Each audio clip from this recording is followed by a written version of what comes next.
Equity mutual funds की अगर बात करें तो इस कैटेगरी में सबसे बड़ा AUM लार्ज कैप फंड्स का है। Total amount invested large caps में एज ऑफ 4 मई 2020 1,27,000 करोड़ के ऊपर का था। आज हम इसी कैटेगरी के सबसे बड़े and one of the most popular schemes की बात करने वाले हैं। This is the ICICI Prudential blue chip fund. मैं हूं गौरव सेठ और आप देख रहे हैं Z funds.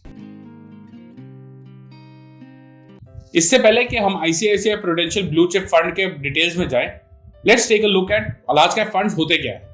Large cap funds equity mutual funds का एक सब कैटेगरी है। इन फंड्स को अपने टोटल एसेट्स का कम से कम 60% इक्विटी यानी शेयर्स में लगाना पड़ता है। In the case of large cap funds, maximum portion large cap companies के शेयरों में इन्वेस्टेड होना चाहिए। Large cap companies according to definition वो कंपनीज हैं जो कि मार्केट कैपिटलाइजेशन के हिसाब से टॉप 100 में आती हो। अब बात करते हैं ICICI प्रूडेंशियल के ब्लू चिप फंड के बारे में। इस फंड की स्ट्रेटजी है to try and invest at least 80% of the total corpus in equity and equity related instruments in the large cap space. Fund managers इस स्कीम में एक्टिव कॉल लेते हैं टू डिसाइड कि कौन से शेयर्स इस फंड के पोर्टफोलियो में होने चाहिए और कौन से नहीं। मैक्सिमम स्टॉक्स इस फंड में टॉप 100 मार्केट कैप वाली कंपनीज के ही होते हैं। That is why this fund is characterized as a large cap mutual fund.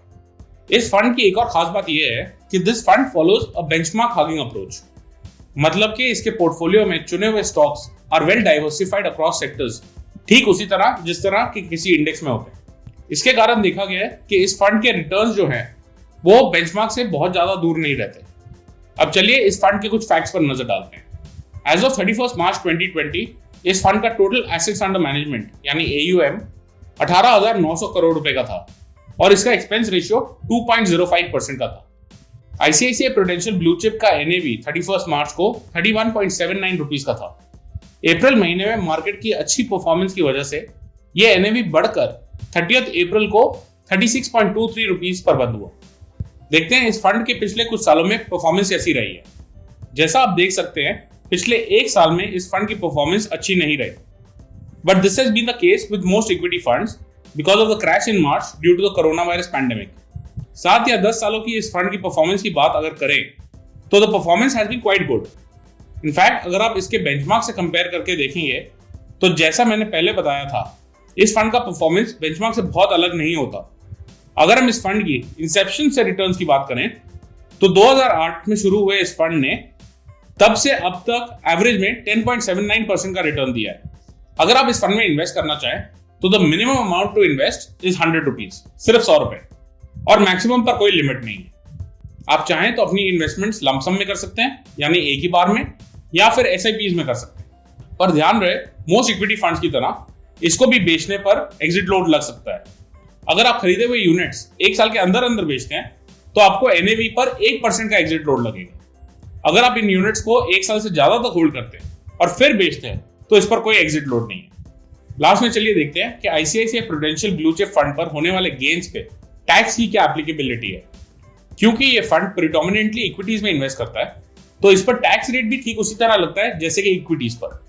अगर आप फंड्स को खरीदने के एक साल के अंदर अंदर बेचते हैं और आपको गेन होता है तो इसे शॉर्ट टर्म कैपिटल गेन माना जाता है। शॉर्ट टर्म कैपिटल गेन पर टैक्स 15% का है। अगर आप इन फंड्स को एक साल से ज्यादा तक होल्ड करके रखते हैं तो इस पर long term capital gain tax लगता है। Long term capital gain tax is at 10%। पर ध्यान रहे कि आपको ये 10% भी तभी लगेगा अगर आपका टोटल गेन किसी फाइनेंशियल ईयर में 1 लाख से ज्यादा हो तब। सो बिफोर क्लोजिंग देखते हैं कि ये फंड किस तरह के इन्वेस्टर्स के लिए सूटेबल है। क्योंकि ये फंड अपना पैसा इक्विटीज में लगाता है तो इसका risk factor is slightly high. However ये रिस्क फैक्टर मिड कैप और स्मॉल कैप फंड के मुकाबले में कम है। ये फंड उन इन्वेस्टर्स के लिए सूटेबल है जो कि अपना पैसा बड़ी कंपनी के शेयरों में लगाना चाहते हैं। इसमें छोटे कंपनीज के मुकाबले वोलेटिलिटी भी कम है और लॉन्ग टर्म में इनकी रिटर्न्स देने की क्षमता भी हाई है। हाउएवर हमारी रिकमेंडेशन ये है कि इस फंड में इन्वेस्ट करने से पहले आप जरूर अपने फाइनेंशियल एडवाइजर से समझें कि इस फंड की सूटेबिलिटी आपके पोर्टफोलियो के लिए कैसी है और उसके बाद ही खरीदें। I hope you found this video informative. Please do subscribe to our channel for more such videos. In case you have any comments or questions, please feel free to post them in the comment section below or on our website zfunds.in. Thank you for watching ZFunds.